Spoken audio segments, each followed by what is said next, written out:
강원도의 깊은 상골, 세상과 등을 진 채 홀로 살아가는 강지훈에게 겨울밤은 언제나 과거의 망령을 불러냈다. 창밖은 온통 새하얀 눈보라가 세상을 집어삼킬 듯 휘몰아치고 있었다. 통나무집 벽난로의 불꽃만이 어둠 속에서 유일하게 온기를 품고 있었지만 지훈의 마음속 한기는 가시지 않았다. 그는 3년 전 바로 이런 눈보라가 치던 날 자신의 일부와도 같았던 파트너 궁견 렉스를 잃었다. 불의의 사고, 군의 공식적인 발표는 그랬다. 하지만 지훈은 알고 있었다. 그것은 단순한 사고가 아니었다. 자신의 판단착오와 순간의 망설임이 렉스를 죽음으로 내몰았다는 죄책감이 그의 영혼을 갉아먹었다. 대한민국 최고의 K마민 궁견 핸들러라는 명예는 한순간에 잿더미가 되었고 그는 군복을 벗고 이곳 설산으로 도망치듯 들어왔다. 세상도 사람도 심지어 자기 자신조차도 용서할 수 없었기 때문이었다. 그는 위스키가 담긴 잔을 들어 한 번에 들이켰다. 독한 액체가 목을 타고 흐르며 속을 태웠지만 머릿속을 채운 기억의 파편들은 사라지지 않았다.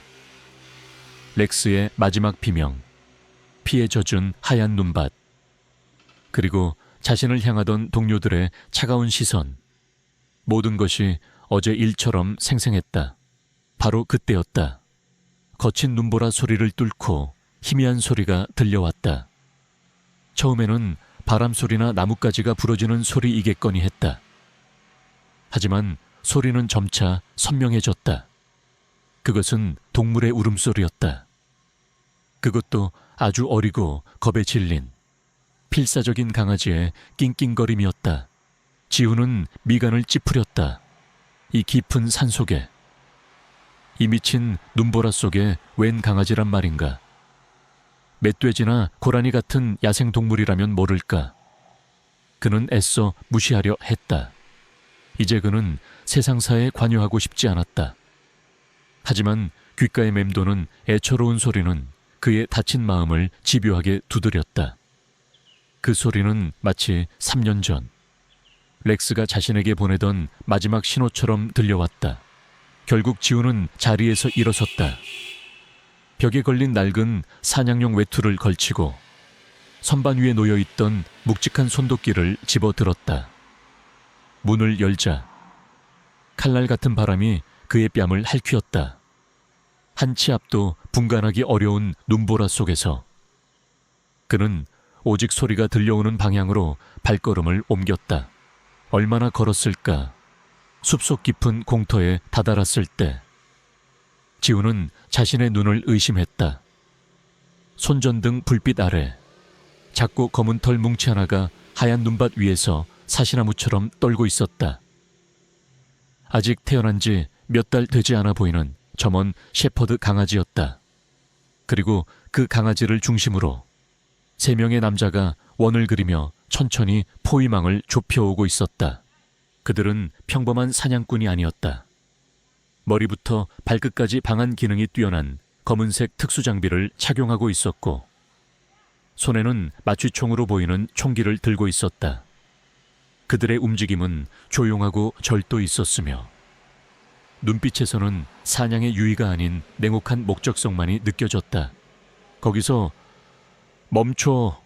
지훈의 낮은 목소리가 눈보라를 뚫고 울려 퍼졌다. 남자들은 잠시 멈칫하며 소리가 난 쪽으로 고개를 돌렸다. 그들의 시선이 손전등 불빛과 함께 지훈에게로 향했다. 누구냐? 한 남자가 경계심 가득한 목소리로 물었다. 이 산의 주인이다. 지훈이 차갑게 대답했다. 남의 땅에서 뭘 하는 거지. 보아하니 평범한 사냥꾼들은 아닌 것 같은데 상관할 바 아니니 끼어들지 마시오. 이건 당신이 나설 일이 아니니. 남자는 위협적으로 말하며 다시 강아지에게로 한 발짝 다가섰다. 강아지는 공포에 질려 더 이상 울음소리도 내지 못하고 바들바들 떨고만 있었다. 그 모습이 3년 전 렉스의 마지막 모습과 겹쳐 보이는 순간 지훈의 눈빛이 싸늘하게 변했다. 그 강아지. 내버려둬. 마지막 경고다. 목숨 아까우면 꺼져. 말이 끝나기 무섭게. 한 남자가 지훈을 향해 마취총을 겨눴다. 하지만 지훈의 움직임이 더 빨랐다. 그는 몸을 날려 옆에 있던 거대한 소나무 뒤로 몸을 숨겼고 휙 하는 소리와 함께 마취탄이 나무 기둥에 박혔다. 젠장, 처리해. 남자의 외침과 함께 2명의 남자가 지훈을 향해 달려들었다. 수년간 잊고 지냈던, 그러나 몸이 기억하는 생존 본능이 깨어나는 순간이었다. 지훈은 손도끼를 든 채 어둠 속에서 뛰쳐나왔다. 그는 전문가들의 움직임을 역이용했다. 그들의 빈틈을 파고들고 눈보라와 지형을 방패 삼아 치고 빠졌다. 은둔 생활로 단련된 그의 몸은 거칠었지만 전성기 시절의 날카로움을 완전히 잃지는 않았다. 짧지만 격렬한 몸싸움이 벌어졌다. 지훈은 한 명의 팔을 꺾어 총을 빼앗고 다른 한 명의 복부를 걷어찼다. 하지만 그들 역시 만만치 않은 상대였다. 수적 열쇠 속에서 지훈의 어깨에 가벼운 상처가 났다. 그때 마지막 남자가 겁에 질린 강아지의 목덜미를 거칠게 잡아챘다. 움직이지 마. 움직이면 이 강아지 목을 부러뜨려 버릴 테다. 남자의 협박에 지훈은 동작을 멈췄다. 강아지가 고통스러운 비명을 질렀다. 바로 그 순간이었다. 지훈의 등 뒤, 그가 몸을 숨겼던 소나무 위에서 거대한 눈덩이가 남자들의 머리 위로 쏟아져 내렸다. 지훈이 싸움 직전 나무 기둥을 발로 차 일부러 충격을 줬던 것이 이제야 효과를 본 것이었다. 갑작스러운 상황에 남자들이 당황하는 사이 지훈은 번개처럼 달려들어 강아지를 붙잡고 있던 남자의 손목을 꺾어버렸다. 카우악! 남자의 비명과 함께 강아지가 눈밭으로 떨어졌다. 상황이 불리해졌다고 판단한 남자들은 부상당한 동료를 부축하며 욕설을 내뱉고는 어둠 속으로 황급히 사라졌다. 그들의 목적은 강아지를 죽이는 것이 아니라 생포하는 것이었기에 일이 복잡해지자 미련 없이 물러선 것이었다. 폭풍 같은 시간이 지나가고 숲속에는 다시 정적이 찾아왔다. 지훈은 거친 숨을 몰아쉬며 눈밭에 쓰러져 있는 작은 생명체에게 다가갔다. 강아지는 완전히 기력을 잃은 듯 미동도 하지 않았다. 지훈은 조심스럽게 강아지를 품에 안아들었다. 작고 따뜻한 온기가 그의 차가운 손으로 전해져 왔다. 바로 그때 그의 손끝에 딱딱하고 차가운 무언가가 닿았다. 강아지의 목에 걸린 목줄이었다. 단순한 가죽 목줄이 아니었다. 케이지 군견에게만 채워지는 특수 인식표가 달린 군용 목줄이었다. 지훈의 심장이 쿵 하고 내려앉았다. 그는 떨리는 손으로 인식표를 확인했다. 그곳에는 그가 평생 잊을 수 없는 부대의 마크가 새겨져 있었다. 그리고 더 가슴 아픈 무언가가 그의 눈에 들어왔다. 목줄 아래에 달려 있어야 할 작은 GPS 장비 대신 피로 얼룩진 작은 주머니가 달려 있었다. 주머니를 조심스럽게 열자 그 안에서 조각난 메모리 카드 하나가 굴러 나왔다. 모든 조각이 하나의 끔찍한 진실을 가리키고 있었다. 이 강아지는 길 잃은 유기견이 아니었다. 3년 전 자신이 떠나온 그 부대 소속의 군견이었다. 그리고 이 작은 생명체는 누군가의 추악한 비밀을 품은 채 죽음의 위협을 피해 이곳까지 도망쳐 온 것이었다. 지훈은 강아지를 품에 안은 채 망견자실하게 눈보라 속을 응시했다. 그는 과거로부터 도망쳤다고 생각했다. 하지만 과거는 결코 그를 놓아주지 않았다. 오히려 가장 작고 연약한 생명체의 모습을 하고 그의 닫힌 문을 부수며 찾아온 것이었다. 지훈의 고독한 겨울밤은 그렇게 예고 없이 끝을 고하고 있었다. 거짓말처럼 눈보라가 멎은 아침, 설사는 눈부신 햇살 아래 고요했다. 하지만 강지훈의 통나무집 안은 여전히 차가운 긴장감이 맴돌았다. 어젯밤 구해온 어린 셰퍼드는 벽난로 근처에 깔아준 낡은 담요 위에서 웅크린 채 미동도 하지 않았다. 지훈이 조심스럽게 다가가 물과 음식을 내밀었지만 강아지는 고개를 파묻고 가늘게 몸을 떨 뿐이었다. 작은 소리에도 화들짝 놀라며 경계하는 눈빛에는 세상에 대한 깊은 불신과 공포가 서려 있었다. 지훈은 한숨을 내쉬었다. 강아지의 상태는 단순한 탈진이나 부상이 아니었다. 극심한 정신적 충격, 즉 트라우마였다. 그는 수많은 궁연들의 심리를 다뤄본 전문가였다. 이 작은 생명체가 겪었을 끔찍한 사건이 무엇인지 짐작조차 할 수 없었지만 이대로 두면 마음의 문을 영원히 닫아버릴지도 모른다는 것을 직감했다. 그는 3년 만에 처음으로 산을 내려갈 결심을 했다. 자신의 상처를 치료하기 위해서가 아니었다. 이름도 모르는 이 작은 생명을 살리기 위해서였다. 지훈은 조심스럽게 강아지를 담요로 감싸 안고 낡은 트럭에 시동을 걸었다. 굽이진 산길을 내려가는 내내 그는 품 안에서 미세하게 전해져 오는 작은 생명의 떨림을 느끼며 복잡한 감정에 휩싸였다. 상이슬게 위치한 작은 마을은 평화로웠다. 지훈은 마을 어귀에 있는 한서연 동물병원이라는 낡지만 정갈한 간판 앞에서 트럭을 세웠다. 병원 문을 열고 들어서자 따뜻한 공기와 함께 부드러운 인상의 여의사가 그를 맞았다. 어서 오세요. 어머, 강아지가 많이 다쳤나요? 한서연 원장은 지훈의 품에 안긴 강아지를 보고 걱정스러운 표정을 지었다. 그녀는 이 산속에 사는 괴팍한 은둔자의 존재를 소문으로만 들어왔지만 그가 동물을 이토록 조심스럽게 다루는 모습은 의외였다. 외부 상처보다는 상태가 좋지 않습니다. 봐주시겠습니까? 지훈의 딱딱한 말투에도 서연은 미소를 잃지 않고 강아지를 받아 진찰대 위에 눕혔다. 그녀는 능숙한 손길로 강아지의 상태를 살폈다.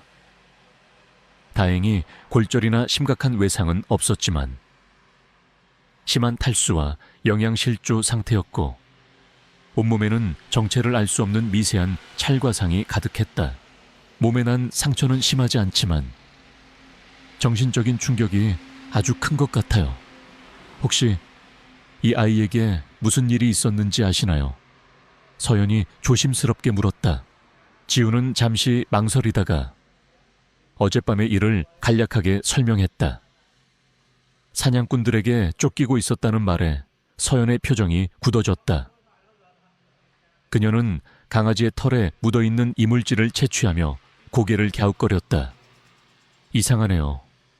일반적인 흙이나 식물과는 다른 화학약품 같은 냄새가 희미하게 나요. 서연이 강아지에게 영양제를 주사하고 상처를 소독하는 동안 지훈은 묵묵히 그 모습을 지켜보았다. 서연의 따뜻하고 능숙한 손길 아래 강아지는 처음으로 작은 안정감을 느끼는 듯했다. 이름이 뭔가요? 서연이 물었다. 지훈은 잠시 침묵했다. 이름 같은 것은 생각해 본 적도 없었다. 그는 떨고 있는 작은 생명체를 바라보았다. 절망적인 상황에서도 살아남은 강인함. 그는 나직이 대답했다. 러, 사자라는 뜻입니다. 러가 병원에서 안정을 취하는 동안 지훈은 마을의 허름한 전파상을 찾았다. 어젯밤 주머니에서 발견한 조각난 메모리 카드 때문이었다. 그는 데이터 복구에 필요한 몇 가지 장비들을 구입해 다시 산으로 올라왔다. 그의 머릿속은 온통 의문으로 가득 차 있었다. 자신의 옛 부대 소속 궁연이 왜 민간인 사냥꾼들에게 쫓겨야만 했을까? 그리고 이 메모리 카드 안에는 과연 무엇이 들어있을까? 통나무집으로 돌아온 지훈은 곧바로 데이터 복구 작업에 착수했다. 물리적으로 파손된 메모리 카드를 복구하는 것은 고도의 집중력과 기술을 요하는 일이었다. 그는 수년간 잊고 지냈던 군 정보부 시절의 기술들을 하나씩 떠올렸다. 시간이 어떻게 흐르는지도 모른 채 그는 깨진 조각들을 맞추고 회로를 연결하며 밤을 새웠다. 몇 시간의 사투 끝에 마침내 노트북 화면에 작은 폴더 하나가 나타났다. 심장이 거세게 뛰었다. 떨리는 손으로 폴더를 열자 몇 개의 파일이 모습을 드러냈다. 대부분은 손상되어 열리지 않았지만 몇 개는 간신히 복구된 상태였다. 첫 번째 파일은 사진이었다. 환하게 웃고 있는 젊은 군인의 모습. 지훈의 심장이 멎는 듯했다. 그가 가장 아끼던 후배 박민우였다. 민우는 어린 너를 품에 안고 행복한 미소를 짓고 있었다. 사진의 배경은 낯익은 K9 훈련소였다. 1년 전 불의의 훈련 사고로 세상을 떠났다고 알려진 바로 그 후배였다. 두 번째 파일은 음성 녹음이었다. 치지직거리는 잡음이 심했지만 그 사이로 민우의 다급한 목소리가 들려왔다. 초회 회장 그자들, 단순한 밀수가 아니야. 7번 부두, 이건 함정이야. 안 돼. 최 회장 7번 부두 민우의 목소리는 공포에 질려 있었다. 마지막으로 안 돼라는 절규와 함께 녹음은 끊겼다. 지훈은 마른 침을 삼키며 마지막 영상 파일을 열었다.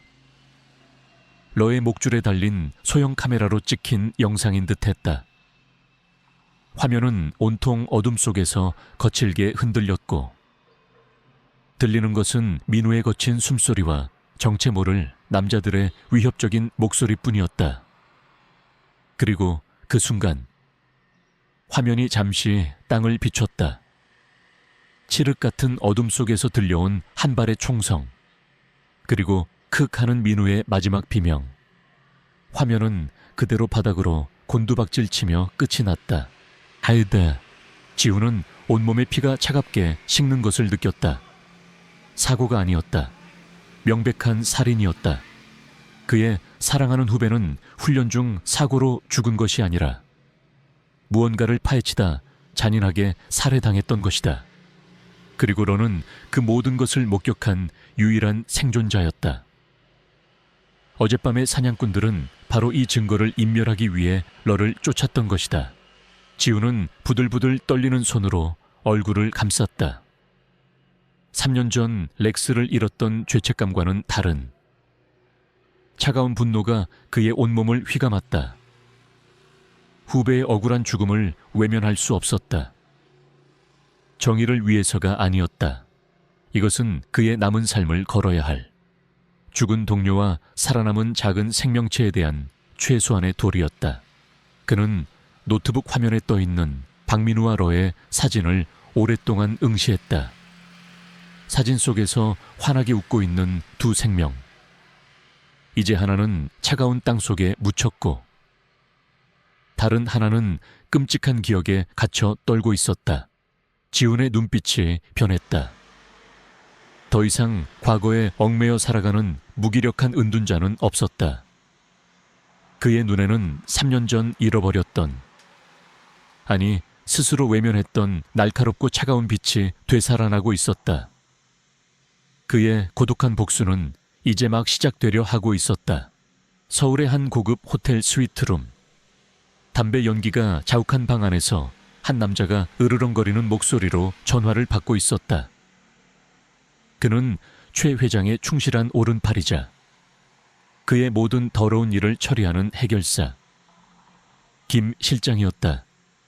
전화기 너머에서는 어젯밤 임무에 실패한 용병팀의 리더 고 팀장의 목소리가 흘러나왔다. 걔를 놓쳤다고 그 안에 들어있는 걸 뻔히 알면서 김 실장의 목소리에는 살기가 묻어 있었다. 웬 상골놈 하나가 끼어들었습니다. 보통 놈이 아닙니다. 움직임이 군 특수부대 출신 같았습니다. 변명은 집어치워 그 안에 든 메모리 카드. 무슨 수를 써서라도 회수해. 방해하는 놈은 그게 누구든. 개새끼든 사람이든 전부 조용히 처리해. 회장님의 심기가 아주 불편하시다. 알겠나? 전화가 끊기자 고 팀장은 거칠게 욕설을 내뱉었다. 그는 자신의 부하들을 불러 모았다. 어젯밤의 실패는 그의 자존심에 큰 상처를 남겼다. 그들은 돈만 주면 뭐든지 하는 프로 용병들이었다. 일가의 상골 남자 하나에게 당했다는 사실을 받아들일 수 없었다. 그놈과 개새끼의 행방을 찾아 이 상이슬게 있는 마을부터 샅샅이 뒤져 셰퍼드 강아지를 데리고 있는 남자를 본 사람이 있는지 확인해. 고 팀장의 명령에 용병들은 즉시 움직였다. 그들은 몇 시간 만에 지훈의 낡은 트럭이 남긴 타이어 자국을 발견했고 그 흔적은 한서연 동물병원을 가리키고 있었다. 그 시각 서연은 병원에 입원한 러를 정성껏 돌보고 있었다.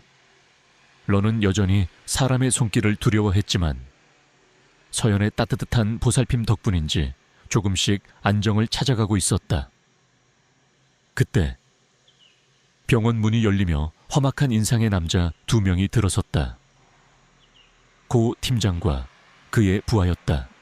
실례합니다. 이 근처에서 길 잃은 셰퍼드 강아지를 보호하고 있다는 신고를 받았습니다만 고 팀장은 마치 동물보호단체 직원인 양 부드러운 말투로 위장했지만 그의 눈빛은 뱀처럼 차가웠다. 서연은 순간적으로 위험을 감지했다. 어제 지훈이 했던 말을 떠올렸다. 그녀는 침착하게 대답했다. 셰퍼드요 글쎄요. 오늘은 그런 강아지는 들어오지 않았는데요. 이상하군. 이 병원으로 들어가는 걸 봤다는 목격자가 있는데. 고 팀장이 서연을 빤히 쳐다보며 압박했다. 잘못 보셨겠죠. 병원 내부를 확인해 보시겠어요. 보시다시피 다른 동물들 뿐입니다. 서연은 한치의 물러섬도 없이 그들의 시선을 마주했다. 그녀는 직감적으로 이들이 어젯밤 러를 쫓던 사냥꾼들이라는 것을 깨달았다. 고 팀장은 서연의 당당한 태도에 잠시 주춤했지만 이내 병원 구석구석을 훑어보며 무언가를 찾는 듯했다. 바로 그때 병원 뒷문으로 지훈이 들어섰다. 그는 러의 상태가 걱정되어 몰래 찾아온 길이었다. 병원 안에 낯선 남자들과 팽팽한 긴장감을 감지한 그는 즉시 상황을 파악했다. 무슨 일이시죠? 지훈이 낮은 목소리로 물었다. 고 팀장은 지훈을 보자마 눈을 가늘게 떴다. 어젯밤 어둠 속에서 마주쳤던 바로 그놈이었다. 당신이었군. 그게 어디에 숨겼지? 무슨 소린지 모르겠군. 여긴 동물병원이지. 당신들 같은 잡배들이 함부로 들어올 곳이 아니야. 당장 나가지 않으면 경찰에 신고하겠소. 지훈은 서연의 앞을 가로막으며 말했다.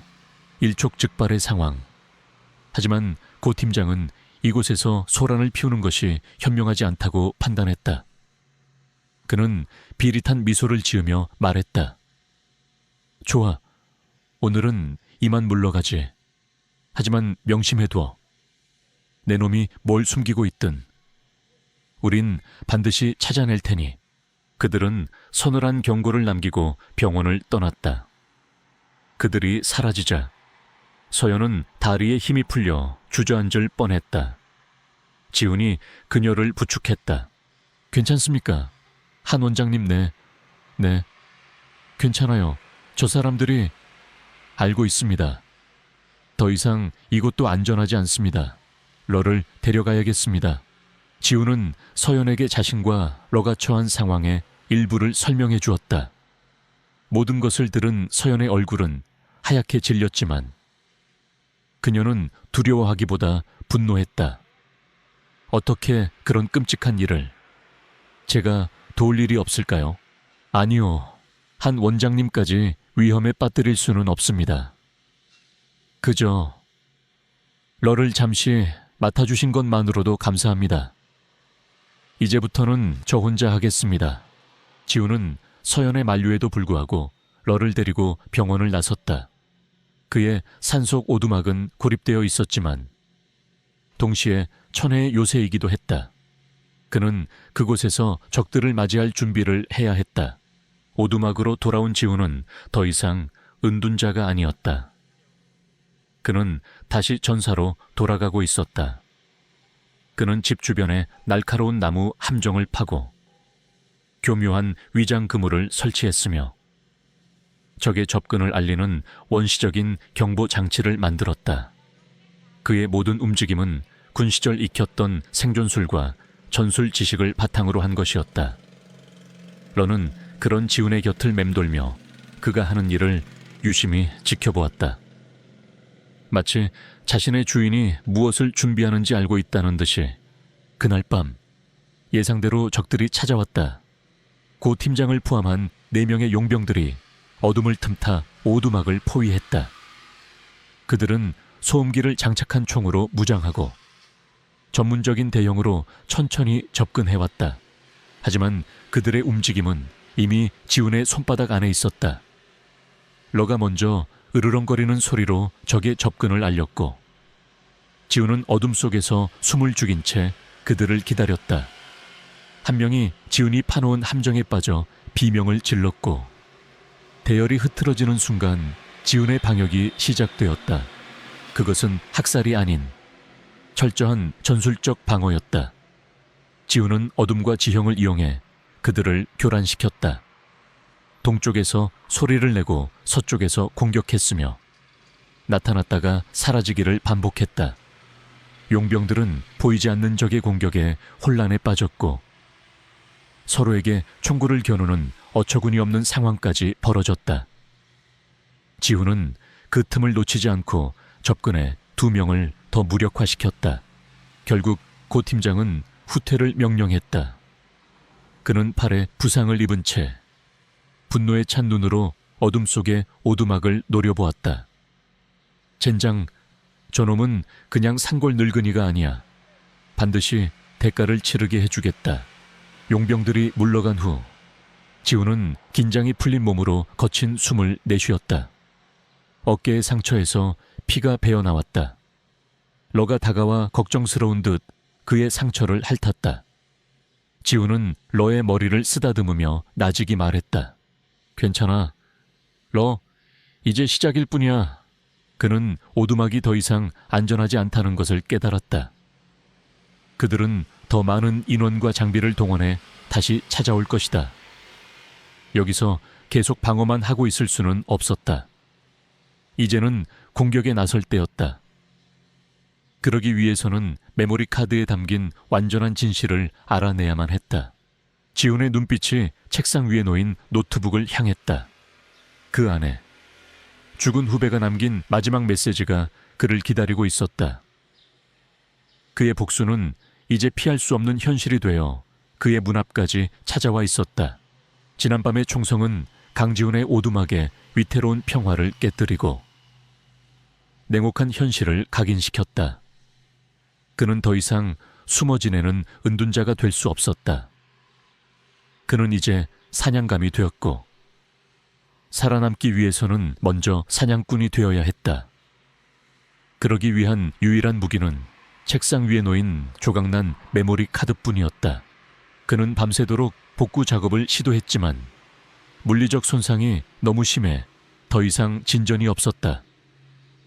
결정적인 데이터는 암호화되어 있거나 특수한 복구 장비가 없으면 접근조차 불가능했다.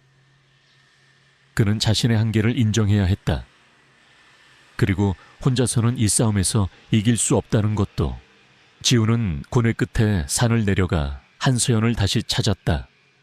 그녀를 위험에 빠뜨리고 싶지 않았지만 지금 그가 믿고 도움을 청할 수 있는 사람은 그녀뿐이었다. 서연은 지훈의 어깨에 남은 상처와 그의 절박한 눈빛을 보고 그가 다시 찾아온 이유를 짐작했다. 제가 뭘 도우면 될까요? 서연이 먼저 물었다. 그녀의 목소리에는 두려움보다 단단한 의지가 담겨 있었다. 지훈은 그녀에게 메모리 카드를 보여주며 데이터 복구를 위해 필요한 몇 가지 전문적인 전자부품 목록을 건넸다. 또한 자신의 상처를 치료할 의료용품도 부탁했다. 서연은 아무것도 묻지 않고 고개를 끄덕였다. 그녀는 지훈이 거대한 위험과 홀로 맞서 싸우고 있다는 것을 알 수 있었다. 그리고 그 싸움의 중심에 그녀가 돌보고 있는 작은 생명, 러가 있다는 것도. 서연의 도움으로 필요한 장비를 구한 지우는 다시 오두막에 틀어박혔다. 그의 오두막은 이제 임시데이터 복구 연구소이자 최후의 보루가 되었다. 그는 며칠 동안 잠도 자지 않고 작업에 매달렸다. 실패와 좌절이 반복되었다. 희미한 신호가 잡혔다가도 금세 사라졌고, 복구된 파일은 대부분 깨져 내용을 알아볼 수 없었다. 러는 그런 지훈의 곁을 조용히 지켰다. 마치 그의 고통과 절박함을 이해한다는 듯이. 가끔씩 다가와 그의 손등에 자신의 머리를 비비곤 했다. 그러던 어느 새벽, 마침내 기적이 일어났다. 지훈은 손상된 섹터들을 하나씩 조합하고 복잡한 암호화 알고리즘을 풀어내는 데 성공했다. 그리고 마침내 가장 깊숙한 곳에 숨겨져 있던 핵심 비디오 파일 하나를 복구해냈다. 떨리는 손으로 파일을 재생하자 화면에 충격적인 영상이 나타났다. 박민우가 어느 항구의 컨테이너 뒤에 숨어 무언가를 촬영하고 있는 영상이었다. 카메라 앵글이 흔들리며 두 남자의 모습이 보였다. 한 명은 용병 리더인 고 팀장이었고, 다른 한 명은 대한민국 경제계의 거물로 알려진 태강그룹의 최익현 회장이었다. 자산 처리 문제는 어떻게 되어가나 최 회장의 차가운 목소리가 흘러나왔다. 네, 회장님, 해결사에게 맡겨두었습니다. 흔적도 없이 깨끗하게 처리할 겁니다. 고 팀장이 대답했다. 좋아.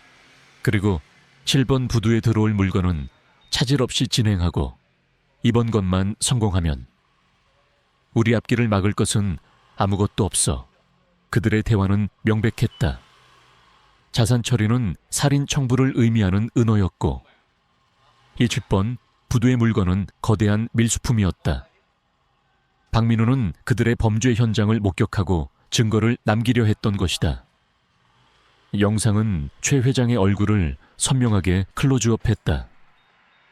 자비로운 기업가로 알려진 그의 얼굴에는 탐욕과 잔인함이 서려 있었다. 영상의 마지막은 갑작스러운 비명과 함께 끝났다. 민우가 발각된 것이었다. 화면이 거칠게 흔들리며 총성이 울려 퍼졌고, 레오, 도망쳐라는 민우의 마지막 절규가 지훈의 귓전을 때렸다. 지훈은 망연자실하게 화면을 응시했다. 모든 것이 명확해졌다. 후배의 죽음, 러를 쫓던 사냥꾼들, 그리고 이 모든 비극의 정점에 있는 최익현 회장. 거대한 분노와 슬픔이 그의 심장을 꿰뚫었다.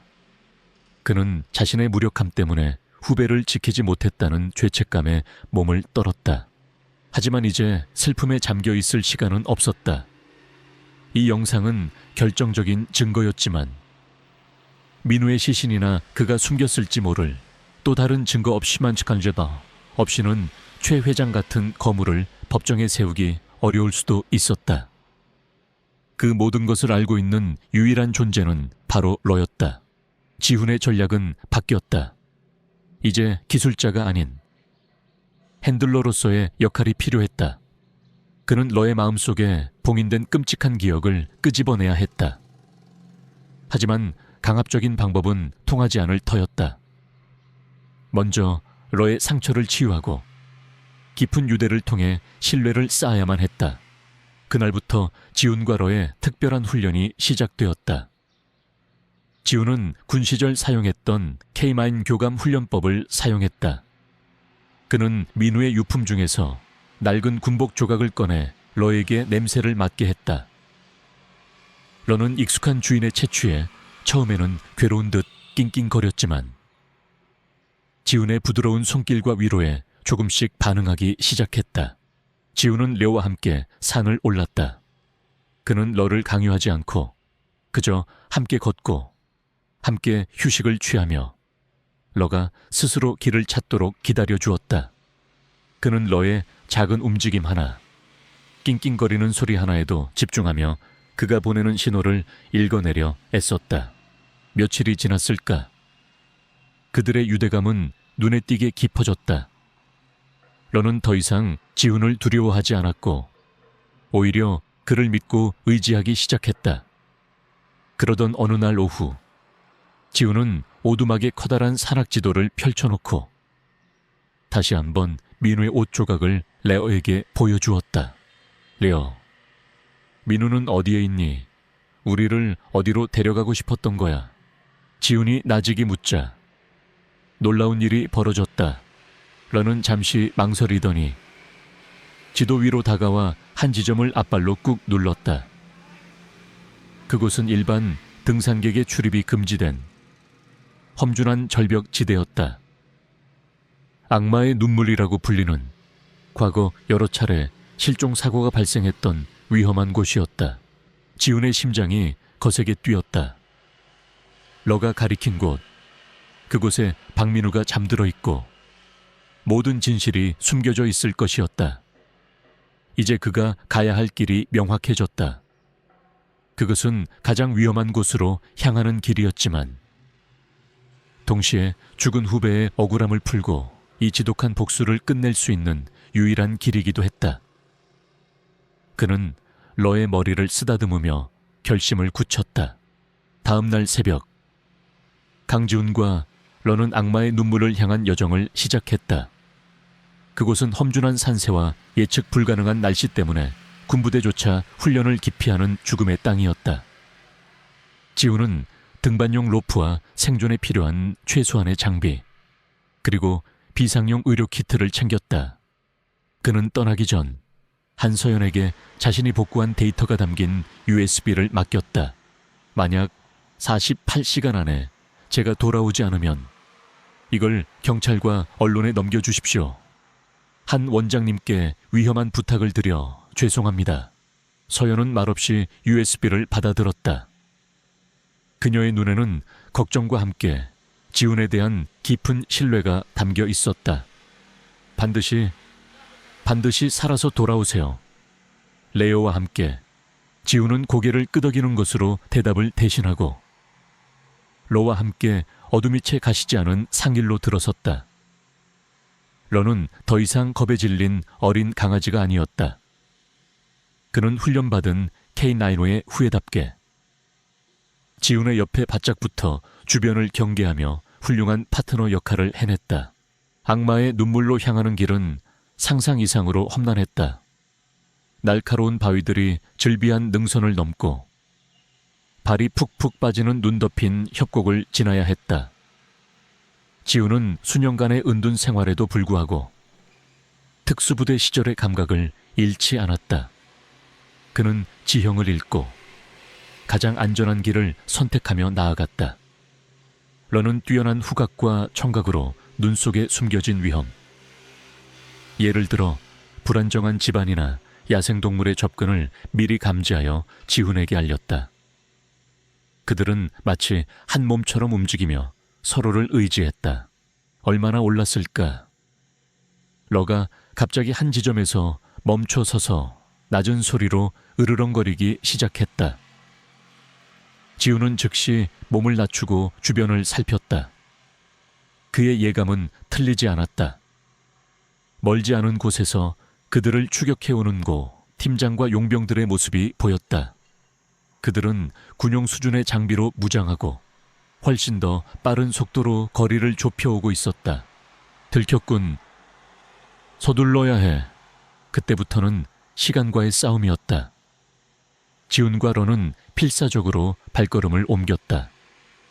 마침내 러가 안내한 곳은 지도에도 나오지 않는 깊은 계곡의 끝, 깎아지른 듯한 절벽 아래였다. 그리고 그곳에 지훈이 찾던 끔찍한 진실이 숨겨져 있었다. 수십 미터 절벽 아래 나뭇가지와 덤불에 교묘하게 가려진 채 뒤집힌 군용 지프차가 처참한 모습으로 박혀 있었다. 박민우의 차량이었다.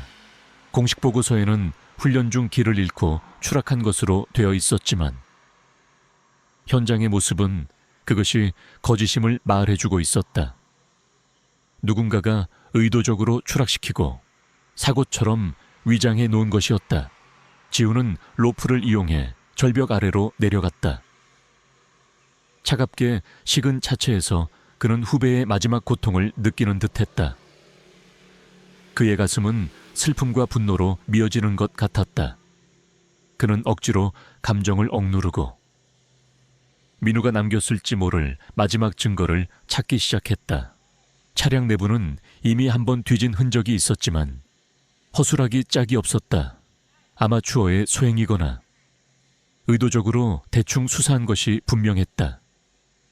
지우는 K9 핸들러로서의 경험을 살려 군견만이 찾아낼 수 있도록 특수훈련된 비밀 공간을 확인했다.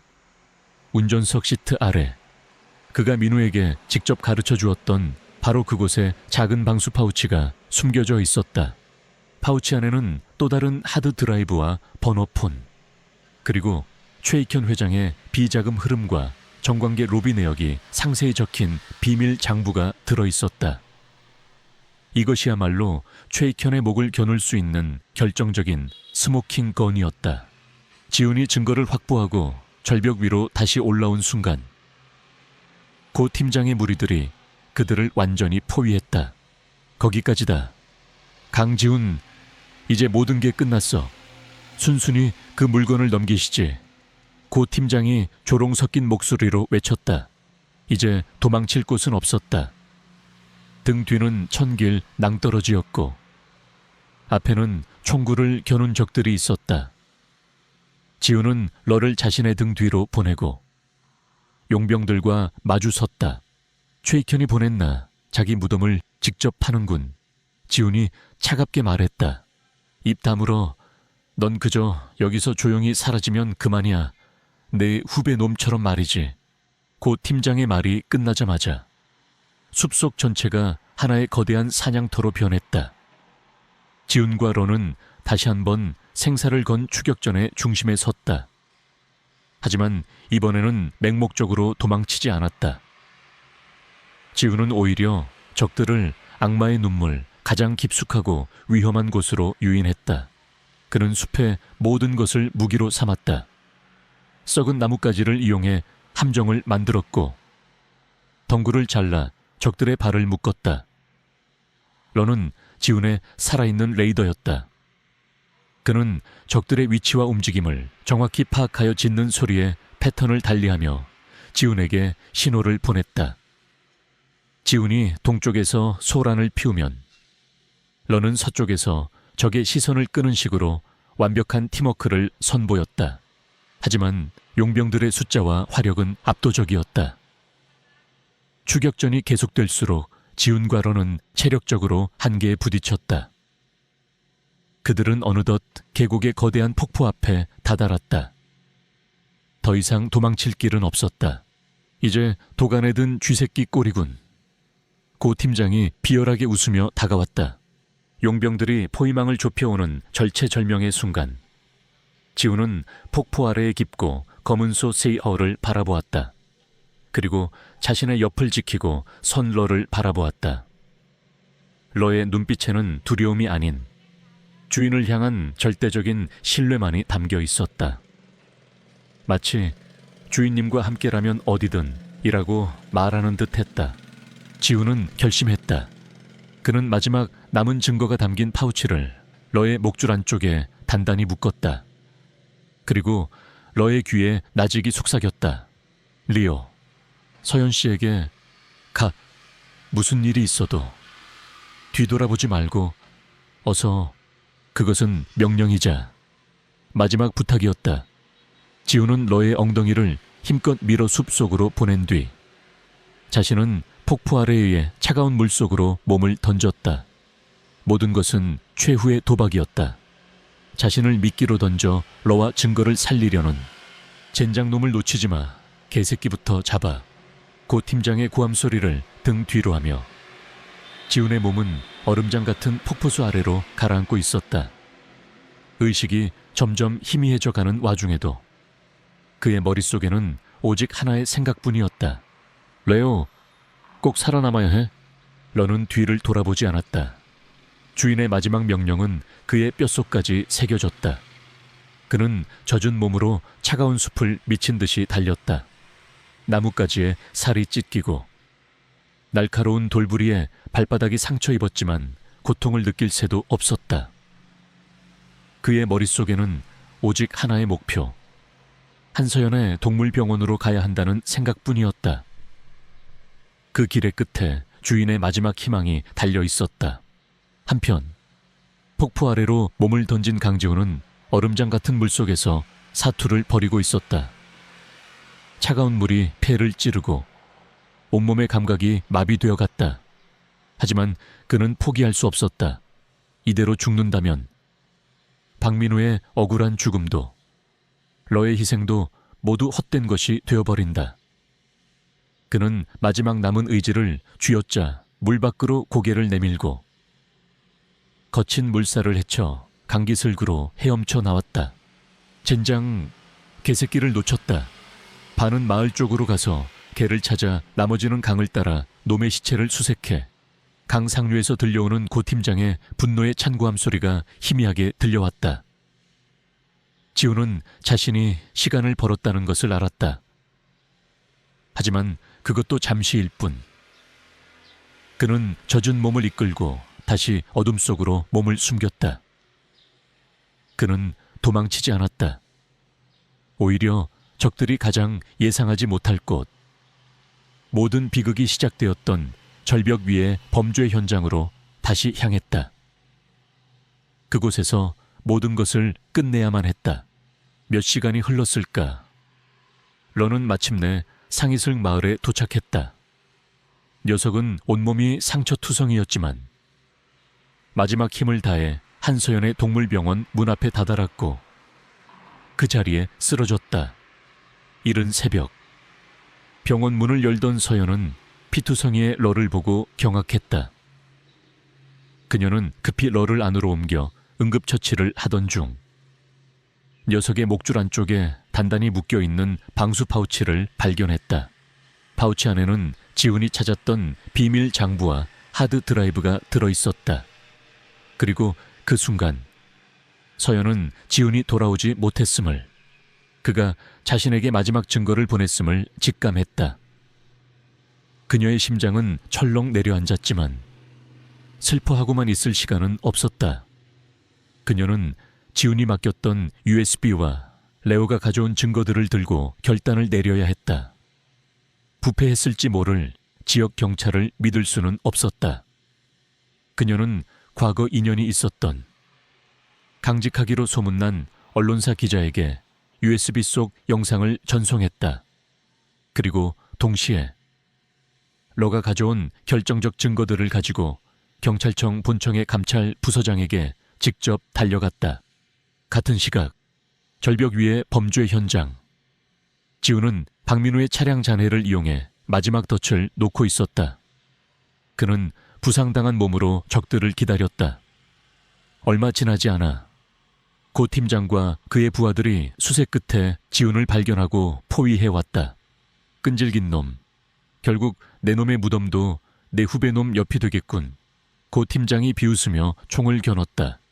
바로 그때 하늘을 찢는 헬리콥터 소리와 함께 거대한 기체가 절벽 위로 다가왔다. 헬기에서 내린 것은 바로 최익현 회장이었다. 그는 모든 것이 자신의 계획대로 마무리되는 것을 직접 확인하기 위해 온 것이었다. 강지훈, 전직 궁연 핸들러, 내 놈의 하찮은 영웅놀이도 여기까지다. 최 회장이 오만한 표정으로 지훈을 내려다보았다. 내 놈이 뭘 안다고 감히 내게 덤벼 세상은 힘과 돈으로 움직이는 거야. 너 같은 버러지들이 끼어들 자리가 아니라고. 지훈은 피를 흘리며 쓰러진 채 최 회장을 노려보았다. 내 놈 같은 악마가 활개치는 세상이라면 차라리 없는 편이 낫지. 시끄럽다. 처리해. 최 회장이 고갯짓을 하자 고 팀장이 지훈의 머리에 총구를 겨눴다. 모든 것이 끝났다고 생각된 순간 그만둬. 숲의 반대편에서 날카로운 외침이 들려왔다. 한서연이었다. 그리고 그녀의 곁에는 중무장한 경찰 특공대원들이 서 있었다. 그들은 서연의 신고와 결정적 증거를 확인한 경찰청장이 직접 보낸 정예부대였다. 최익현과 고 팀장의 얼굴이 경악으로 물들었다. 네, 내년이 어떻게... 당신의 범죄는 이제 끝났습니다. 최익현 회장, 당신이 한 짓 온 세상이 알게 될 테니까요. 서연이 외쳤다. 그녀의 말이 끝나기 무섭게. 특공대원들의 스마트폰이 일제히 울렸다. 서연이 보낸 영상이 주요 뉴스를 통해 속보로 터져 나오고 있었던 것이다. 상황이 역전되자 최 회장은 당황하여 헬기에 오르려 했다. 바로 그때 어디선가 검은 그림자가 번개처럼 튀어나와 최 회장의 다리를 물고 늘어졌다. 러였다. 응급처치를 마친 러가 서연과 함께 이곳까지 달려온 것이었다. 이 개새끼가... 최 회장이 러를 떼어내려 발버둥 치는 사이 경찰 특공대는 순식간에 용병들을 제압했다. 고 팀장이 마지막 발악으로 서연에게 총을 겨누었지만 지훈이 마지막 남은 힘을 다해 던진 돌멩이가 그의 손을 맞췄다. 탕 총알은 허공을 갈랐고 고 팀장 역시 그 자리에 쓰러져 체포되었다. 헬리콥터는 이륙을 포기했고 최익현은 자신의 다리를 물고 놓지 않는 레오와 자신을 둘러싼 경찰 특공대를 보며 절망했다. 그의 철옹성 같던 제국이 한때 자신이 무시했던 전직 핸들러와 작은 강아지 한 마리, 그리고 용감한 수의사 한 명에 의해 무너져 내리는 순간이었다. 모든 상황이 종료되고 동쪽 하늘에서 서서히 아침 해가 떠오르기 시작했다. 박민우가 억울하게 죽어갔던 바로 그 절벽 위로 정의의 빛이 내리쬐고 있었다. 지훈은 길고 길었던 싸움이 끝났음을 느끼며 그 자리에 쓰러져 의식을 잃었다. 그의 마지막 시야에 들어온 것은 자신을 향해 달려오는 리오와 서연의 모습, 그리고 그들 뒤로 펼쳐진 눈부신 여명이었다. 강지훈이 다시 눈을 떴을 때 그의 코끝을 찌른 것은 축축한 흙냄새가 아닌 낯선 소독약 냄새였다. 그는 병원 침대 위에 누워 있었다.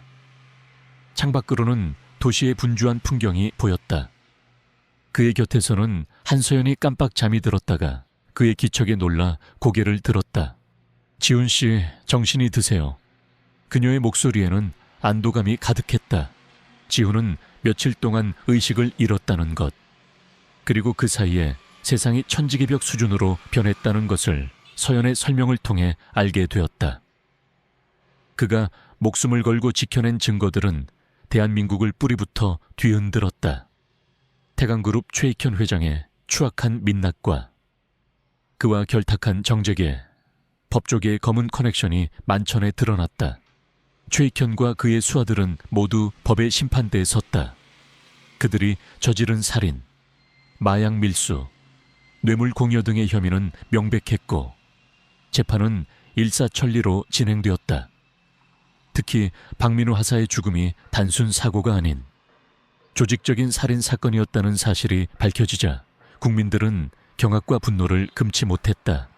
며칠 후 국립현충원에서는 박민우 하사의 안장식이 거행되었다. 훈련 중 순직으로 처리되었던 그의 죽음은 임무 중 전사로 정정되었고 그는 최고의 예우를 받으며 동료들의 곁에 잠들었다. 지훈은 아직 회복되지 않은 몸을 이끌고 러와 함께 안장식에 참석했다. 비석에 새겨진 후배의 이름을 어루만지며 지훈은 3년 동안 자신을 짓눌러왔던 죄책감이 아닌 깊은 슬픔과 뜨거운 그리움을 느꼈다. 그는 더 이상 도망치지 않았다. 그는 사랑하는 후배의 마지막을 당당하게 마주하며 마음속으로 작별 인사를 고했다. 편히 쉬어라. 민우야, 네가 지키려 했던 정의, 내가 끝까지 지켜낼게. 너 역시 민우의 비석 앞에 엎드려 한참 동안 떠나지 않으며 그만의 방식으로 주인을 애도했다. 최익현의 범죄를 수사하는 과정에서 3년 전 지훈의 파트너였던 렉스가 죽었던 사고 또한 재조명되었다. 그리고 놀라운 사실이 밝혀졌다. 당시 작전 지역은 최익현의 불법 폐기물 매립 장소였고, 렉스의 죽음은 그들의 범죄를 은폐하기 위해 의도적으로 유발된 사고였을 가능성이 크다는 정황이 드러난 것이다. 비록 공소시효 등의 문제로 법적 처벌은 어려웠지만, 이 사실이 알려지면서 지훈은 판단착오로 파트너를 잃은 핸들러라는 오명을 완전히 벗게 되었다. 그의 명예는 3년 만에 제자리를 찾았다. 모든 사건이 마무리된 후 군과 경찰은 지훈에게 최고의 대우를 약속하며 복귀를 제안했다. 하지만 지훈은 정중히 거절했다. 그는 더 이상 총성과 암투가 가득한 세상으로 돌아가고 싶지 않았다. 그는 설산에 자신의 오두막으로 돌아갔다. 하지만 그의 오두막은 더 이상 고독과 단절의 공간이 아니었다. 몇 달 후, 봄이 찾아온 설산 지훈의 통나무집 주변에는 작은 울타리가 생겼고, 설산 인명구조견 훈련센터라는 소박한 간판이 걸렸다. 그는 자신의 모든 경험과 기술을 이용해 상처받고 버려진 개들을 구조하고 그들을 사람의 생명을 구하는 인명구조견으로 훈련시키는 새로운 삶을 시작했다. 런은 군에서 명예롭게 전역하여 지훈에게 정식으로 입양되었다.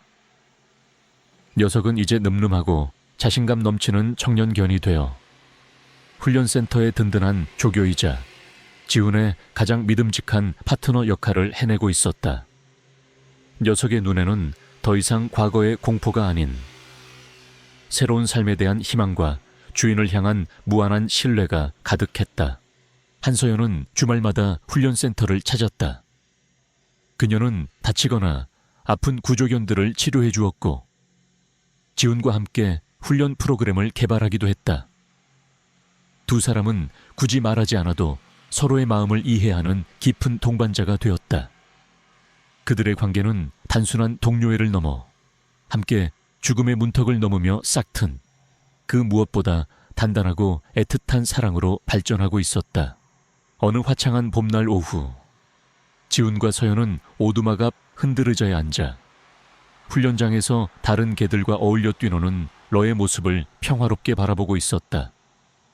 러는 한때 자신처럼 상처 입었던 유기견 한 마리가 훈련을 힘들어하자 다가가서 핥아주고 짖으며 격려해주고 있었다. 레오, 정말 멋진 리더가 다 됐네요. 서연이 미소 지으며 말했다. 민우를 꼭 닮았죠. 따뜻하고 강인하고. 지훈이 대답했다. 그의 목소리에는 더 이상 슬픔의 그림자가 없었다. 지훈은 서연의 손을 조용히 잡았다. 두 사람은 말없이 서로를 바라보며 미소 지었다. 저 멀리 눈이 녹은 삼봉구리가 햇살을 받아 찬란하게 빛나고 있었다. 길고 어두웠던 겨울이 가고 마침내 그들의 삶에도 따뜻한 봄이 찾아온 것이었다. 과거의 상처는 아물어 단단한 훈장이 되었고, 이제 그들의 앞에는 사랑하는 존재들과 함께 만들어갈 새로운 희망만이 가득했다. 지훈과 서연, 그리고 러, 세 생명은 서로의 상처를 보듬고 구원하며 비로소 하나의 완전한 가족이 되어 설산의 새로운 새벽을 맞이하고 있었다.